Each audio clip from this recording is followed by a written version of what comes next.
Pozdrav društvo, dobrodošli u novi video na kanalu SZ Mobile. Kao što sam naslov kaže, radimo recenziju Samsunga A56. Ja mislim da je ovo jedan od najbitnijih modela za Samsung jer ga ima najviše na tržištu. I od kada se pojavio, postao je bukvalno zaštitni znak za srednju klasu mobilnih telefona. Kao što je to bio Chrysler Jeep kod terenaca i onda su od njega svi nasledili ime Jeep, a uopšte nisu džipovi, nego su terenska vozila. Tako je i ovde isto. Srednja klasa Samsung A50 serija. Tomu u prilog ide i činjenica da se još uvek koristi Samsung A50 koji je star 5 godina. Još uvek ljudi traže zaštitna stakla i fotrole za taj telefon.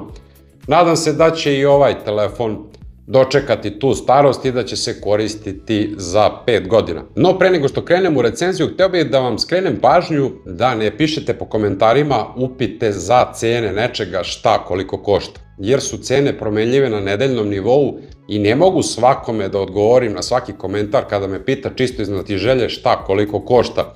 Ne bi ni bilo umesno baš po komentarima svima da pišem različite cene, a i druga stvar, u zadnje vreme mi i ne stižu svi komentari, pa dosta njih uopšte ni ne vidim, ispašće kao da neću da odgovorim, a uopšte nisam ni video komentar. Dizajnerski gledano, ovaj telefon se ne razlikuje puno od njegovih prethodnika. Razlika je samo u kamera sistemu, to jest u njegovom izgledu. Deluje mi kao da su ispod 3 kamere, a da je Samsung na foru dodao ovo ostrvo kako bi se telefon razlikovao malo od prethodnika, da ne bude kupili ste isti telefon. Nije to baš 100% isti telefon, ali o tome ćemo malo kasnije.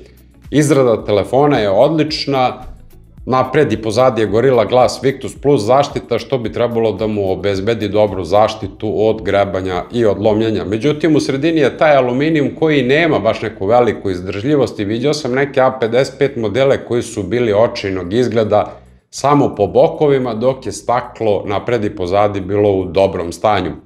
Jedna velika mana ovog dizajna i ovog ovakvog izgleda kamera sistema je to što se telefon mnogo klacka kada stoji na ravnoj površini, bukvalno ne može da se koristi, znači mora da se uzme u ruku da bi se nešto uradilo. Po meni mnogo bi efektivniju stvar uradili i dobili da su ovaj kamera sistem stavili ovako vodoravno. Evo, ja sam ovo uradio pomoću Galaxy AI-a i meni telefon deluje ovako dosta lepše i odvojio bi ga od ostale konkurencije. Jednostavno desila bi se neka promjena u dizajnu, ovako je ovo sve vrlo upitno i diskutabilno.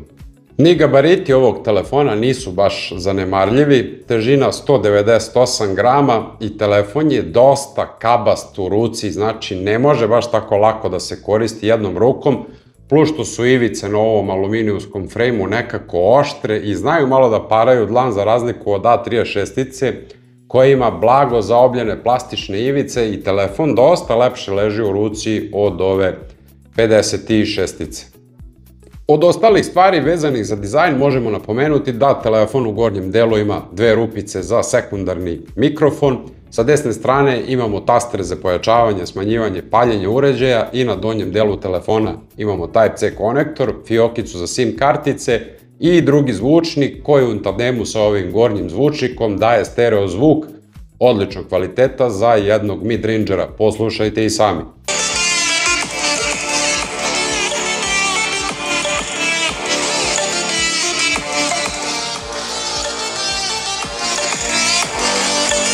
Dok smo kod dizajna, ono što krasi svaki Samsungov telefon je ekran koji je ugrađen u njega. Šta bi drugo nego Super AMOLED. Dijagonala ekrana od 6,7 inča, Full HD plus rezolucija, osvetljenje ekrana 1900 nita u piku, osveženje 120 Hz, nažalost nemamo tu one napredne LTPO matrice kao na S seriji pa da to lepo skalira osveženje ekrana, ovde to radi samo po principu 0,60 i 120 Hz. No dobro, ni to nikako ne kvari doživljaj korišćenja ovog telefona. Po dnevnom svetlu ekran se dosta lepo vidi i nećete nikada imati problema da nešto ne vidite, da morate da tražite hlad kako biste nešto pročitali. A da bi ovaj ekran mogao da sija dugo i jako, brine se baterija koja je ugrađena u ovaj telefon. Naravno, baterija od 5000 mAh i mogu vam reći Ovo je najprijatnije iznenađenje do sada koje sam video na svim Samsung telefonima. Nisam video ni jedan Samsung telefon da mu duže traje baterija od ove A56-ice. U ovom trenutku, kada snimam ovaj video, napunio sam bateriju pre jednog dana i 10 časova i ona još uvek ima 30 i kusur procenata baterije sa teškom upotrebom. Znači, testiram telefon, igram igrice, Call of Duty multiplayer, igram Asphalt 9, slikam, fotografišem, radim sintetičke testove i ona bez problema izdržava 2 dana. Znači, bez svega toga, ovo je telefon kome će baterija izdržati 3 dana. Još jedna pozitivna stvar kod baterije je ta što je punjenje poraslo sa 25 na 45 W. I sada ćete bateriju ovog telefona do 50% napuniti za 20 minuta, dok će puna baterija biti za 1 sat i 5-6 minuta, možda i malo manje, sve zavisi da li koristite telefon u toku punjenja ili ga ne koristite. U svakom slučaju, odlično što su podigli brzinu punjenja, a paradoksalno je to što je na S25 punjenje ostalo samo na 25 W. Chipset koji sve ovo pokreće je Samsungov Exynos 1580 za Genu 4 nanometara i grafički procesor Xclipse 540. Nije on baš neki veliki sportista i nema velike performanse, ali će biti dovoljan za jednog prosječnog korisnika. Pokrenuće sve brzo, glatko i fluidno, neće biti baš na nivou kao što je to kod S serije, ali sasvim zadovoljavajuće. U prilog tome da je ovo odličan procesor ide i ta njegova optimizacija, rekao sam malo pre da baterija traje i traje.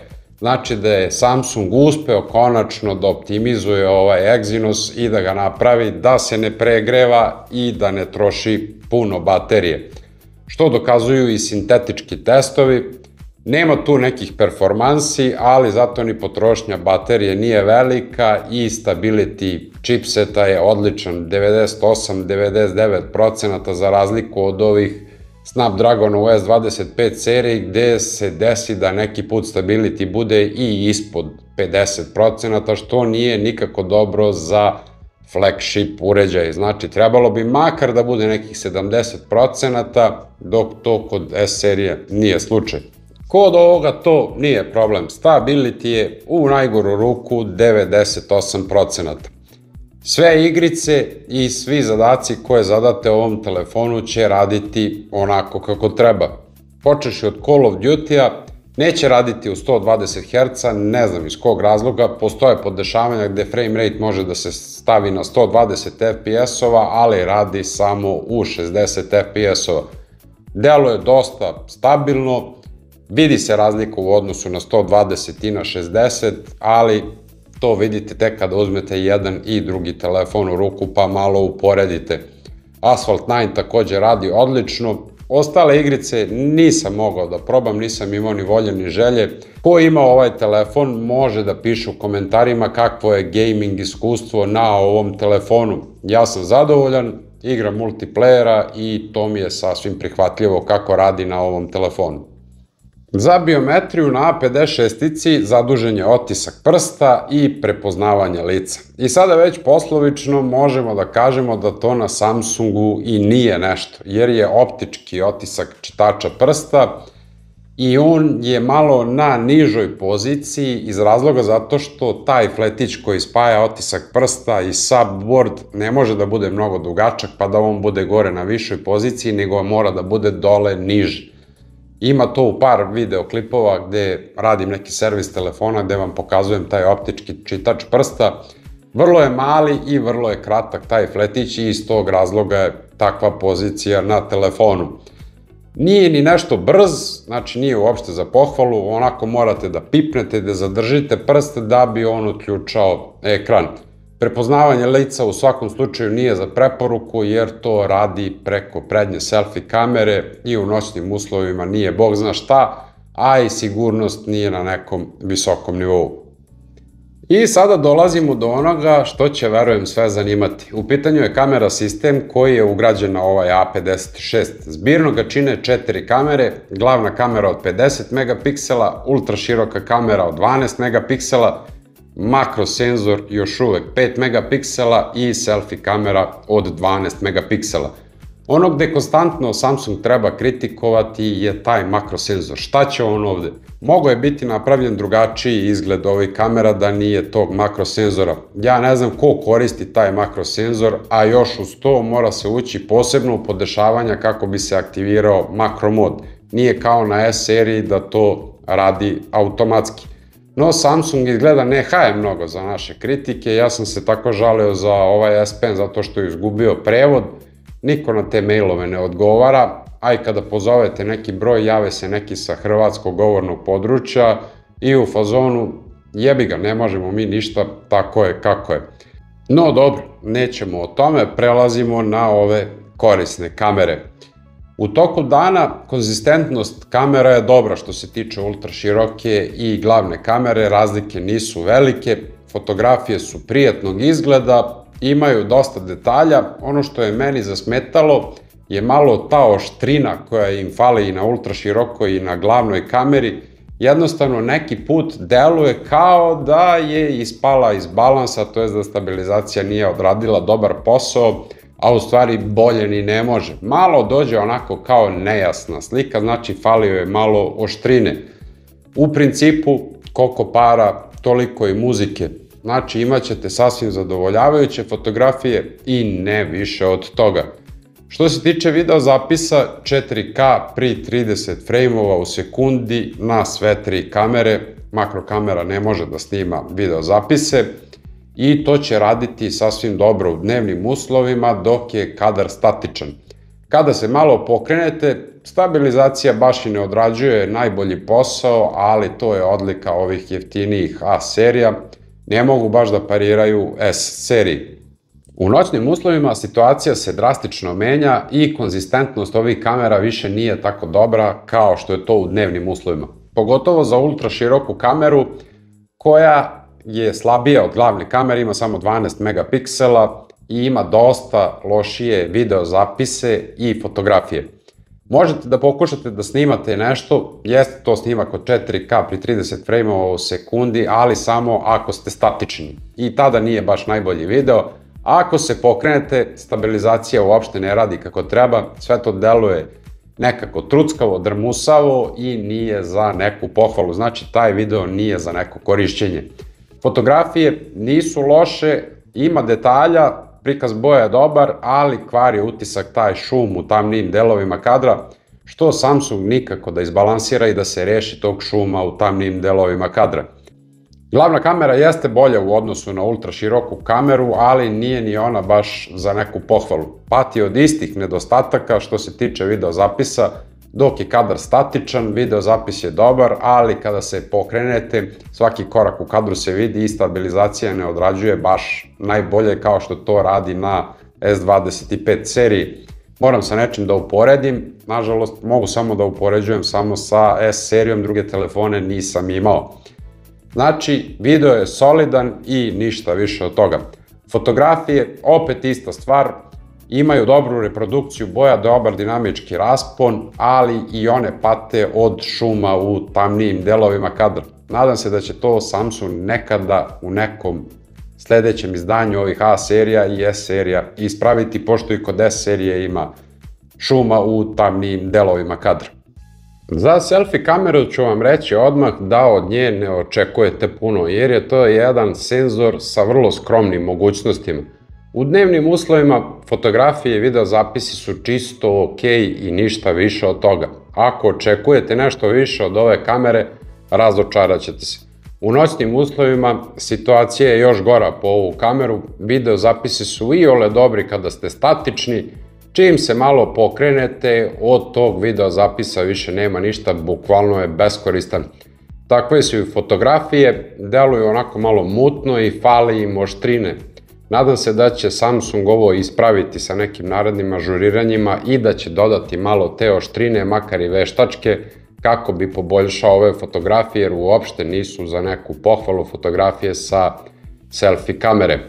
Po meni, ako vam treba telefon za fotografiju, mnogo bolji izbor će biti Samsung S24 FE za malo više para u odnosu na ovaj telefon. Poslednja, ali verovatno i najbitnija stvar u celoj priči je operativni sistem koji pokreće sve Samsung telefone. A56 dolazi iz kutije sa Androidom 15 i grafičkim interfejsom One UI 7.0. Po meni jedan od boljih, ako ne i najbolji grafički interfejs na Android telefonima. Brz, gladak, fluidan, intuitivan i vrlo je lak za korišćenje u odnosu na ostale telefone, makar se meni tako čini, ne mora da bude to kod svih isto, ali ja bih rekao da je tako. Uz to, ovaj A56 će imati 6 godina ažuriranja, mislim da je 5 godina Androida i 1 godina sigurnosnih ažuriranja, što ga čini sasvim dobrom ponudom i doći će do Androida 12, dok će neki drugi njegovi pandani, boga mi, teško doći do Androida 20. Kod A56 AI mogućnosti nisu toliko naglašene kao na S seriji, jer i nemamo isti paket AI mogućnosti. To kod nas, na našim govornim područjima, i nije toliko bitno, jer te neke Samsung native aplikacije ne možemo ni da koristimo u punom obliku, jer ne podržavaju naše balkanske jezike. Zato neću mnogo ni trošiti pažnje i reči o tim AI mogućnostima dok ne budu dostupne u punom obliku za naše tržišta. Znači da možemo da koristimo Samsung internet browser onako kako treba. Kada budemo mogli da koristimo voice recorder onako kako treba, onda ćemo pričati nešto više o tim Samsungovim AI aplikacijama.